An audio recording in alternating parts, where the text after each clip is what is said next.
आपल्याला सगळ्यांनाच माहिती आहे, महत्त्वाची चर्चा सध्या लोकसभेमध्ये सुरू आहे वक्फ सुधारणा विधेयकाच्या संदर्भात। आणि हीच चर्चा आज दुपारी 12 वाजल्यापासून ज्या वेळेला सुरू झाली त्यावेळेला लोकसभेत अखिलेश यादव आणि केंद्रीय गृहमंत्री अमित शहा यांच्यात शाब्दिक जुगलबंदी रंगल्याचं पाहायला मिळालं।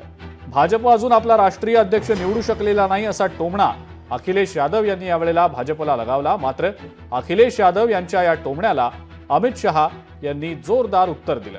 आम्हाला अध्यक्ष 5 सदस्यांच्या परिवारातून निवडायचा नाही, तर हजारो लाखो कार्यकर्त्यांच्या माध्यमातून लोकशाही पद्धतीनं लोकतांत्रिक पद्धतीनं एक अध्यक्ष आम्हाला निवडायचा असतो, असा सणसणीत टोला अमित शहांनी अखिलेश यादव यांना लगावलेला आहे। काय नेमकी ही जुगलबंदी रंगली पाहूया। जो पार्टी ये कहती हो कि दुनिया की सबसे बड़ी पार्टी है, अध्यक्ष महोदय वो अपना राष्ट्रीय अध्यक्ष नहीं चुन पाए अभी तक।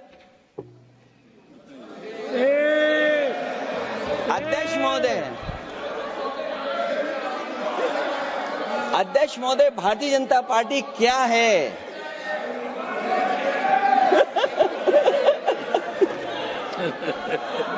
जी मैं अखिलेश जी ने बहुत हंसते हंसते कहा है, इसको हंसते हंसते जवाब देना।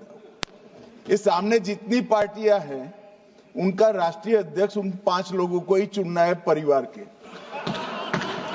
हमें माननीय अध्यक्ष जी करोड़ों सदस्यों में से 12-13 करोड़ सदस्य प्रक्रिया कर कर चुनना है तो देर लगती है, आपके यहां जरा भी देर नहीं लगेगी। मैं कह देता हूं अभी 25 साल तक आप अध्यक्ष हो जाओ, नहीं बदल सकता।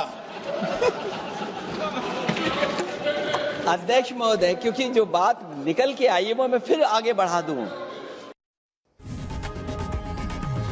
लोकशाही मराठी ऐका, पहा, जागरूक रहा।